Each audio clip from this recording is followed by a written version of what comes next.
Alright, we're going to get started by removing the pull start cover so we can get to our flywheel. We'll need to hold that in place to install this clutch. If you don't, your engine will just spin around and you won't get your bolts tight. So you will need a flywheel holding tool to do this. I have a tool from Bartolone Racing. There's many other tools out there you can get. And you'll just use that to hold your flywheel while you tighten up your components. We got the clutch shoe piece here that mounts the clutch shoes. So we'll install this first on the crankshaft. The crankshaft is tapered. This is a tapered fit.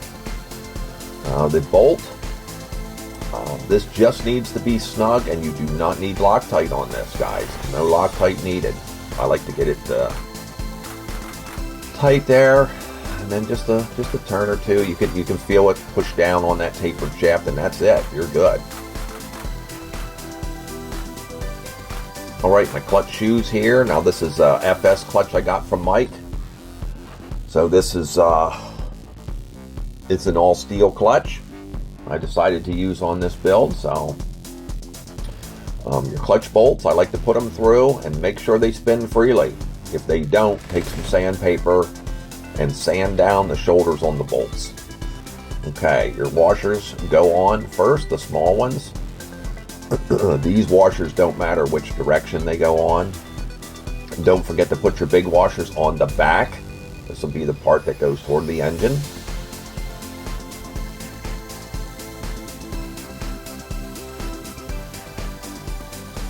I like to start these bolts by hand and get them hand tight, and then we will again, no Loctite on these required. Just get them hand tight, and I just like to go back with my socket and snug them up. Again, you'll need to hold your flywheel in place. These bolts in particular here are 14 millimeter. So I'm just going to take my socket and just snug them up. That's it. That's it. Back and forth between the two, make sure they're nice and tight. Alright, time to get things mounted to the MCD engine mounting plate. I'm going to clean off these two bolts here that hold the clutch carrier in place. And then we're going to throw some blue Loctite on those.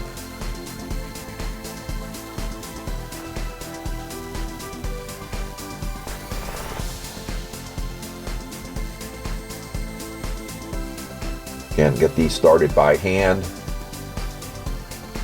And then we'll just get them snugged up. Don't over tighten these. Just get them snug. That's all that's all you need. That blue Loctite's gonna hold everything in place.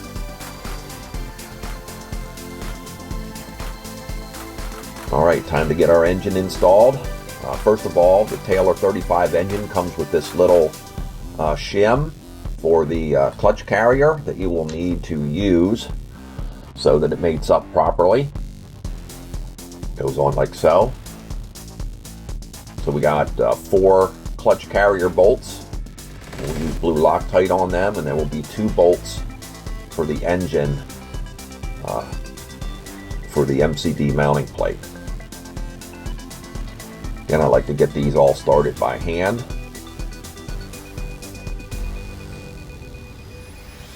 And we won't tighten these entirely down yet. I will just get them so they're almost tight. That'll leave room to make sure the engine is sitting proper on the MCD mounting plate, so we can get the 2 bolts in underneath that will hold the engine to the plate, which is right here. Again, using blue Loctite on these as well. We'll just get these so they're screwed all the way in, and then we'll just give them a good snug up.